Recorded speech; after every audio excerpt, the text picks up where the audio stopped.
നടൻ ബാബുരാജിനെതിരെ സാമ്പത്തിക തട്ടിപ്പിന് കേസെടുത്തു. റിയൽ എസ്റ്റേറ്റ് ബിസിനസിനായി ആന്ധ്ര, കർണാടക, പഞ്ചാബ് സ്വദേശികളിൽ നിന്ന് 1,61,00,000 രൂപ തട്ടിയെന്നാണ് പരാതി. നടനോട് ചോദ്യം ചെയ്യലിന് ഹാജരാകാൻ പോലീസ് നോട്ടീസ് അയച്ചു. വിവരങ്ങളുമായി ആൽവിൻ തോമസ് നമുക്കൊപ്പം ചേരുകയാണ്. ആൽവിൻ, എന്താണ് ഈ പരാതി?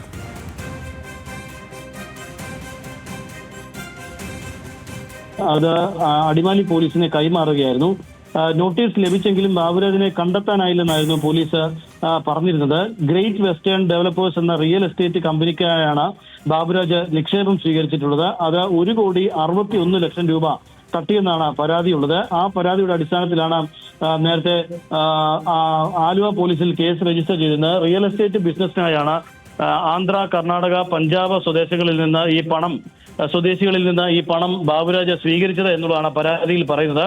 ഈ പരാതി നേരത്തെ ആലുവ പോലീസാണ് എടുത്തിരുന്നതെങ്കിൽ പിന്നീട് അത് അടിമാലി പോലീസിലേക്ക് കൈമാറുകയായിരുന്നു. അതേ തുടർന്ന് അടിമാലി പോലീസാണ് ഇപ്പോൾ കേസ് രജിസ്റ്റർ ചെയ്തിട്ടുള്ളത്. ഗ്രേറ്റ് വെസ്റ്റേൺ ഡെവലപ്പേഴ്സ് എന്ന റിയൽ എസ്റ്റേറ്റ് കമ്പനിയുടെ പേരിലാണ് ബാബുരാജ് ഈ പണം നിക്ഷേപം സ്വീകരിച്ചത്. വഞ്ചന കുറ്റം ചുമത്തിയാണ് ഇപ്പോൾ കേസെടുത്തിട്ടുള്ളത് എന്നുള്ളതാണ് അടിമാലി പോലീസ് നമുക്ക് നൽകുന്ന വിവരം. എന്നാണ് ആൽവിൻ ഈ ബാബുരാജിനോട് ചോദ്യം ചെയ്യലിന് ഹാജരാകാൻ നിർദ്ദേശം നൽകിയിട്ടുള്ളത്? ഈ കേസിന്റെ സ്വഭാവം എന്താണ്? ഏതൊക്കെ വകുപ്പുകളുണ്ട്?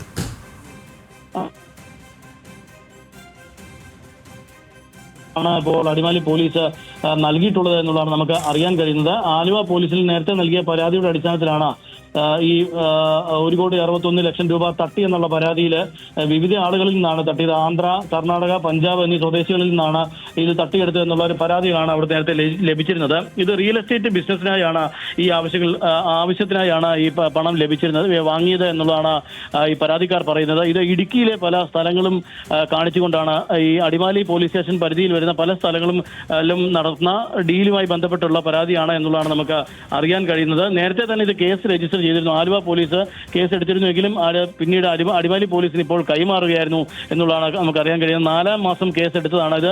അടിമാലി പോലീസ് ഇപ്പോൾ തുടരന്വേഷണത്തിന് വേണ്ടിയുള്ള നടപടികൾ സ്വീകരിക്കുകയാണ്.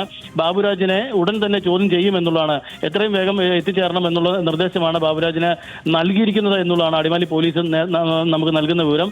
ഇതിനു മുമ്പ് ഇത് ഹാജരാകണമെന്ന് അറിയിച്ചിട്ടും ബാബുരാജ് എത്തിയിട്ടില്ല എന്നുള്ളതാണ് പോലീസിൽ ലഭിക്കുന്ന വിവരം. അതുകൊണ്ട് തന്നെ ഉടൻ തന്നെ തുടർ നടപടികളുമായി മുന്നോട്ട് പോകുമെന്നും അടിമാലി പോലീസ് വ്യക്തമാക്കുന്നുണ്ട്. ഓക്കെ, ശരി. വിവരങ്ങൾ നൽകുകയായിരുന്നു ആൽവിൻ തോമസ്. താരസംഘടനയായ അമ്മയുടെ തെരഞ്ഞെടുപ്പിൽ ബാബുരാജ് മത്സരിക്കുന്നതിനിടയിലാണ് മറ്റൊരു കേസ് കൂടി വരുന്നത്. നേരത്തെ ലൈംഗിക ആരോപണ പരാതിയുമായി ബന്ധപ്പെട്ട് അദ്ദേഹം പ്രതി ചേർക്കപ്പെട്ടിരുന്നു. അതുമായി ബന്ധപ്പെട്ടുകൊണ്ട് അദ്ദേഹം മത്സരിക്കുന്നതിനെതിരെ താരസംഘടനയായ അമ്മയിൽ ഒരു വിഭാഗം ചലച്ചിത്ര പ്രവർത്തകർ ഉൾപ്പെടെ എതിർപ്പുമായി രംഗത്ത് വരികയും ചെയ്തിരുന്നു. അതിനിടയിലാണ് മറ്റൊരു സാമ്പത്തിക തട്ടിപ്പ് കേസ് കൂടി അദ്ദേഹത്തിന് നേർക്ക് വരുന്നത്. വിവരങ്ങൾ നൽകുകയായിരുന്നു ആൽവിൻ തോമസ്.